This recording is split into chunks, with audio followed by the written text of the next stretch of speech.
태영건설 채권단이 4천억 원 규모의 추가 지원을 의결했습니다.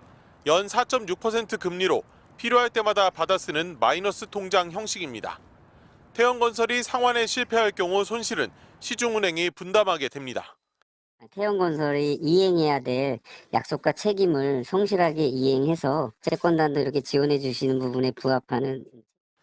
채권단 대표인 산업은행은 추가 지원이 일시적이라는 입장을 분명히 했습니다.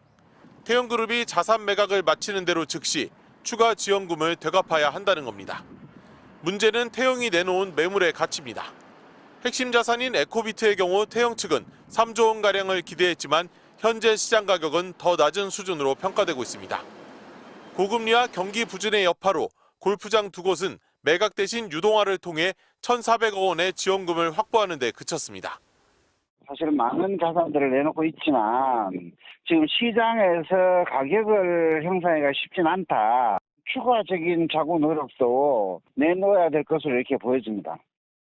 태영건설 PF 사업장 59곳 역시 아직 단 한 곳도 처리 방안을 찾지 못했습니다. 2조 원대 최대 사업장인 마곡 원 웨스트의 경우 80% 공사를 완료했지만 추가 공사비 3,700억 원이 필요합니다.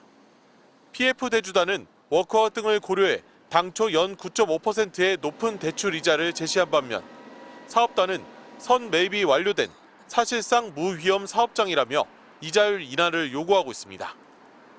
대주단이 제시한 각 PF 사업장의 처리 방안 마감 기일은 2월 25일입니다.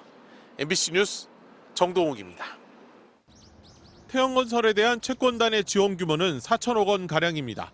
연 4.6% 이자로 5월 말까지 쓸 수 있는 단기 마이너스 대출인데 하도급 업체 결제 대금 등 당장 필요한 태영건설의 운영 비용을 지원하는 겁니다.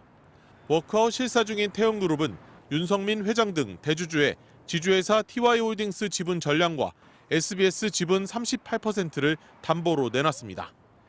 채권단에 제출했던 자구 계획 등을 성실하게 이행하는 하나의 일환이라고 봐주시고 빠른 정상화를 위해서 최선을 다할 계획입니다. 태영건설이 벌려놓은 PF 사업장은 전국에 59개. 태영의 시공을 계속 맡길지 사업장을 매각해 대출금 일부라도 건질지 결정해야 하는데 대주단의 이해관계가 제각각입니다. 당초 지난 10일까지 처리 방안을 제출하도록 했지만 아직 한 곳도 방안을 내지 못했습니다. 오는 4월 11일 워크아웃 기업구조 개선안 발표 일정도 불투명하다는 경고가 나오는 가운데 자금 시장에서는 건설업에 대한 불신이 확산되고 있습니다.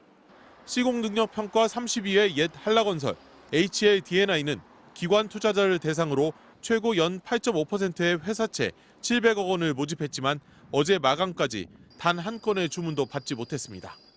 매각 수수료를 노리고 주관사를 맡은 증권사는 울며 겨자 먹기로 해당 채권을 모두 인수해야 합니다. 같은 날 현대백화점이 1,500억 원 모집에 2조 3,600억 원의 주문을 받는 등 최근 회사채 시장이 활기를 띠는 것과 정반대입니다. 건설업종을 위험업종이라고 판단하고 바라보는 시각이 이번처럼 채권 매각의 주관사조차도 예상하지 못했던 결과로 나타나고 있습니다.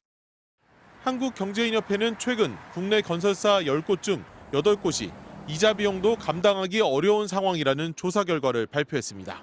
MBC 뉴스 정동욱입니다. 올해 들어서만 5곳의 건설회사가 부도난 것으로 확인됐습니다. 2019년 이후 같은 기간 최대 규모의 건설사 부도입니다.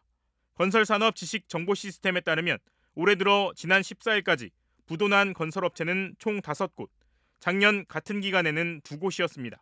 올해 부도가 난 곳은 모두 전문 건설사로 광주와 울산, 경북과 경남, 제주에 각각 한 곳이었습니다.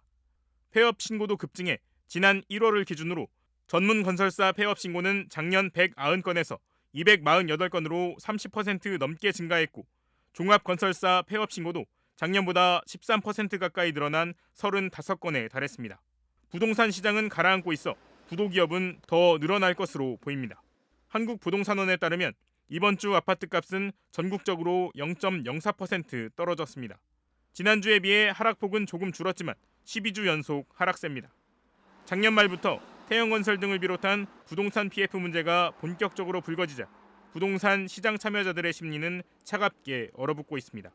그럼에도 훈풍을 기대했던 건 올해 초부터 미국이 금리 인하에 들어갈 수 있다는 희망 때문이었습니다. 그러나 현지 시간으로 지난 13일 발표된 미국 소비자 물가지수 상승률이 예상치보다 높은 3.1%를 기록하면서 미국이 물가를 잡기 위해 고금리 기조를 더 유지할 수 있다는 쪽으로 전망이 기울고 있습니다.